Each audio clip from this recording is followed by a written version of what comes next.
This month is all about persistence. Never, ever give up. And flying cars, are they on the way? Welcome to the Hopefulist, a daily talk show hosted by veteran broadcaster Wendy McClure. Join Wendy each day as she shares her life lessons that transformed her from perpetual pessimist to the ultimate hopefulist. The perfect morning show to get you caught up on the day's top stories while sharing insights that will lead to positive transformation and bring out the hopefulist in you. For more inspiration, visit Hopefulist.com. And now, here's your host and hopefulist, Wendy McClure. Hello and welcome to a Monday. It is August 31st, 2020. And today's quote of the day, thought would be very appropriate, comes from William Shakespeare. I can no other answer make, but thanks, and ever thanks. That's right, it's Grateful Monday. What are you thankful for today? If you are not familiar with a Grateful Monday, it's the day that I go over a few entries from my own personal gratitude journal that I encourage everyone to start, if you have not already. Changes your entire outlook on life. It helps you to focus on what you have instead of what you don't have. And that, my friends, is the key to living a happier, more fulfilled life. So, some of the things I was grateful for over the past week, I secured some new members to the Hopefulist group page. Every once in a while, some of the groups that I'm a member of will just say, here's the time for you to just, put a link to your group. And usually you get a little influx of new people then. So welcome to all of the new members. Got to go on a bike ride last week. I went on a couple bike rides. Plan to go out on the bike as soon as I'm done here. Get that bike ride in. Hopefully the bugs will not be too much of... hopefully the bugs won't bug me too much, is what I was trying to say. Tucker, my little girl, she is at peak cuteness. Joe and I always joke about that. She gets very fluffy. And she's cute, and she's cute, and she's cute. And all of a sudden, she's like at her peak cuteness. And then the next week, she looks homeless. So she is getting what her groomer calls a pampering. Not this coming week, but I believe next week. So she'll be fixed up real nice. So yesterday, totally grateful for this. Got 2 boat rides in one day. I must have done something really good last week because 2 boat rides in one day. I went out in the morning with my neighbor across the street, Mike. He took a ride down to the Barnegat Lighthouse. It was a little rough out there in the morning. Lots of waves. But it was well worth it. We had a great time. And then later in the evening, our next door neighbors asked us if we would like to go for a little lagoon cruise. And I went, yeah. Joe's like, all right. I've got to get that guy on board with boating. Got to get him on board. Literally. And this past weekend, I actually just posted some pictures in the group page of our big Lagoon of Light celebration. It is a big boat parade we have here in the neighborhood. And we also light up our houses and our yards and do all kinds of things to make it a very joyous event. Now, it had rained all day Saturday. All day. And it did stop around 6:30, which was perfect because the boat parade starts at dusk, which is right around 7:30. The problem was it was so ridiculously humid, and I really haven't seen it to this extent all summer, that nothing dried. Literally nothing dried. It was insane. We had taken Tucker over to the neighbor's house, and we were all hanging out on their deck upstairs. And like I said, she's a little on the fluffy side right now. And the poor thing was soaked from head to toe. My neighbors were like, we felt like we could just put a stick in Tucker and use her as a mop. She still would have much rather been over there with us than home alone, especially since there was so much noise going on, mostly from her mama screaming, woohoo, and yay. And yeah, I love a boat parade. There's not much more I enjoy than a boat parade. I was telling my husband that it's a little bit like Christmas to me. I can't wait. I actually got up on Saturday morning and I'm like, it's boat parade day. Yay. And I'm like a little extra giddy and I'm a little extra goofy and I'm a little extra excited. And then the next day you're like, oh, now it's over. Now I got to wait a whole other year for a cool boat parade that goes right past my house. Yeah, I love boats, and I love parades. And a boat parade, oh my goodness. Yeah, I know, I get a little excited. It's all right. So, I wanted to talk about a few things. Philadelphia Mayor Jim Kenney was caught dining indoors over the weekend while in Maryland. And he is taking a lot of flack because he is not allowing indoor dining in Philadelphia. Now, the mayor came out with a statement saying the reason that he was dining indoors is because there is only 782 cases confirmed in the area where he was eating compared to 18,000 cases in Philadelphia. That's his reasoning, and he's sticking to it. He said he has been following the CDC guidelines, and they are slated to start indoor dining in Philadelphia September 8th. So not too much longer. Outside of Philadelphia, there has been indoor dining, like at 25% or so. So I'm actually going to Bucks County tomorrow, and I am going to indoor dine my butt off. That's right. I'm going out to lunch. I might be going out to dinner, and I'm sitting inside. You know, I don't typically have a problem with eating it outside. I usually prefer it, but, you know, on days when it's, 95 degrees and extremely humid and, when it's raining, it's nice to have an option to go somewhere and sit indoors. So we'll see what happens. I'm looking forward to doing some indoor dining in the very near future. New Jersey still has no indoor dining whatsoever, and I'm not sure if there is even a date. I'm not sure if they're even planning for the reopening of indoor dining at this point. And I know some of the restaurant owners are getting very frustrated. So we'll see what happens. I'm sure you heard by now that Chadwick Boseman died over the weekend. Colon cancer, age 43. Oh, so sad. So surprising as well. Apparently he had been battling this cancer since 2016.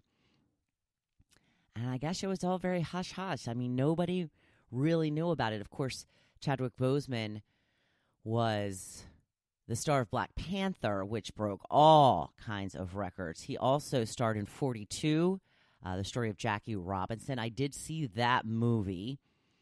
And they had said that he started his career back in 2006 on All My Children. I guess I was off watching All My Children at that point because I do not remember a small black child being in the show. But I'm sure they're correct, and I'm sure my sister will know, and she will let me know who he played and why I don't remember him.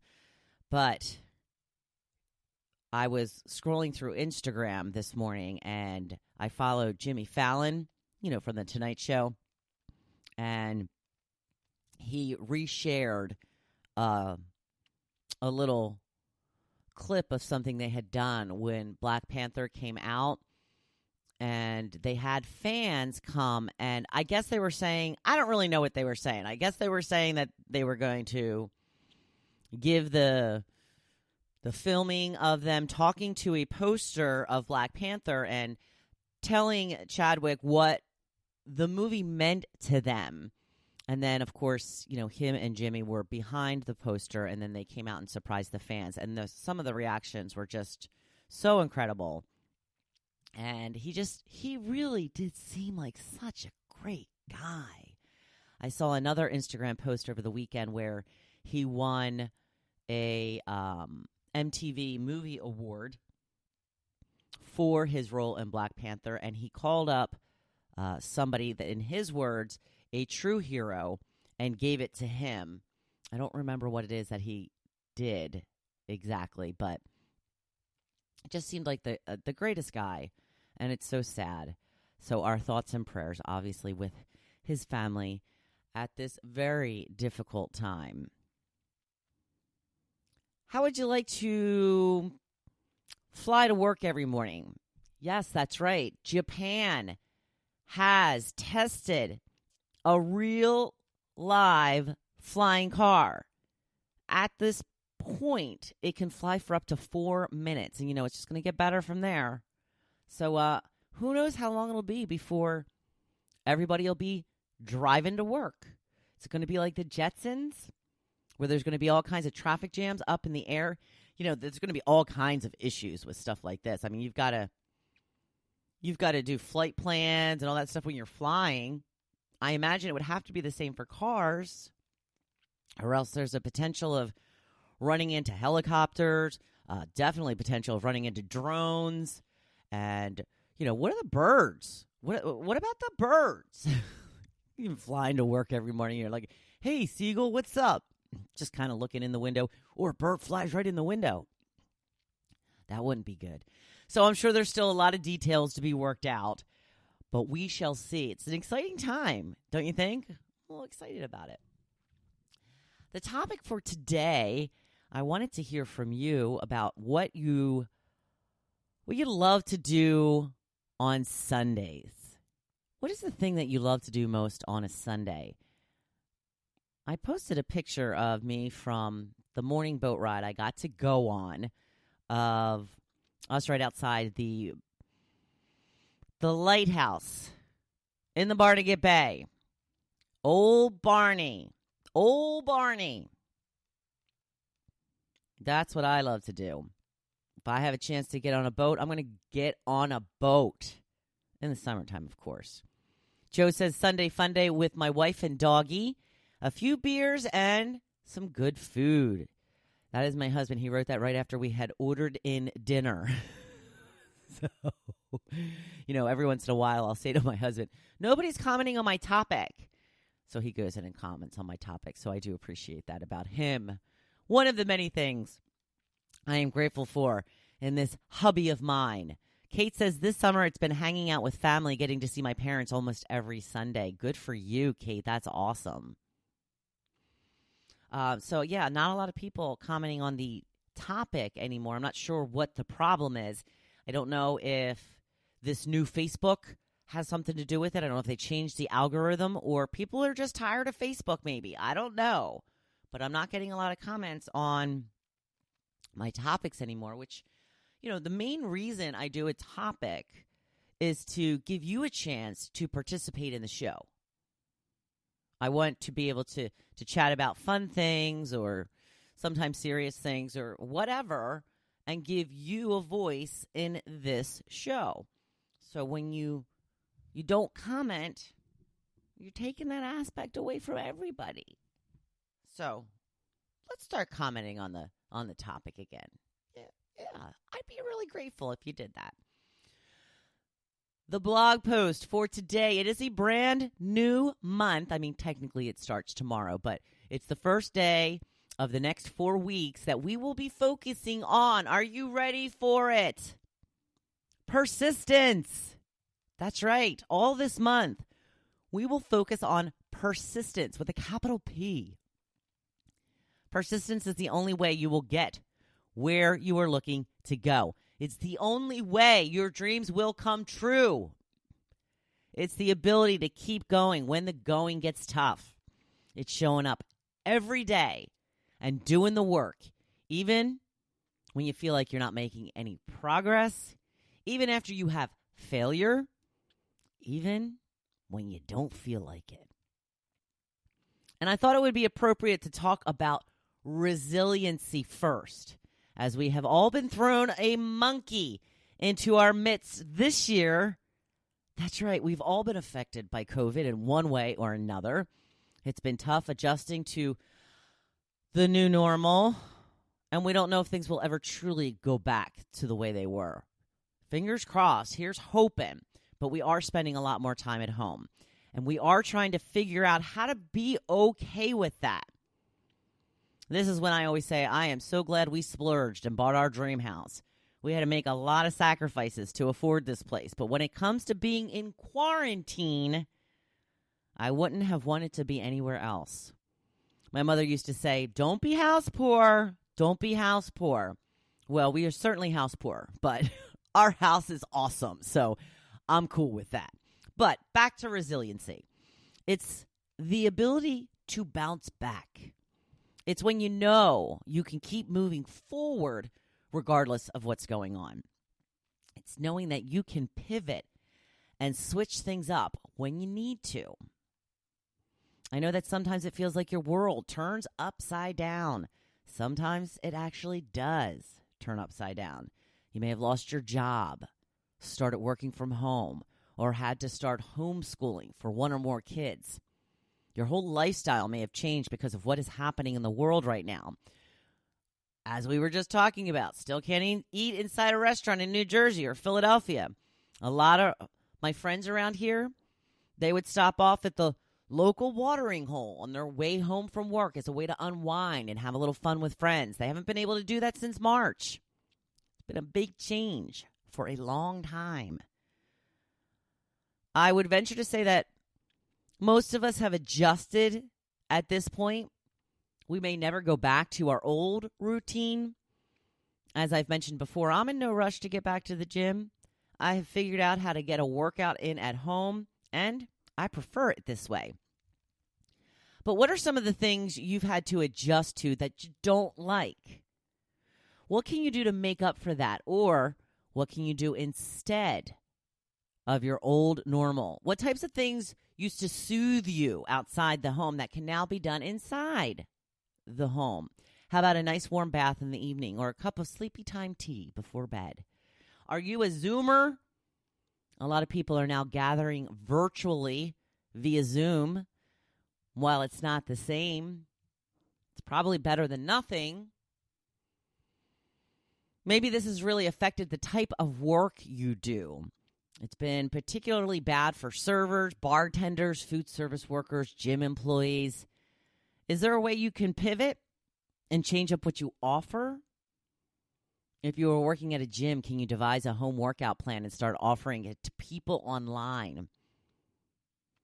If you are a server, what type of food did you serve? Is it something that you can experiment with on your own and figure out a way to sell? Or maybe you have a particular way that you mix drinks that is entertaining. You can teach that online. When it comes to food service, how about offering to grocery shop for people in your neighborhood?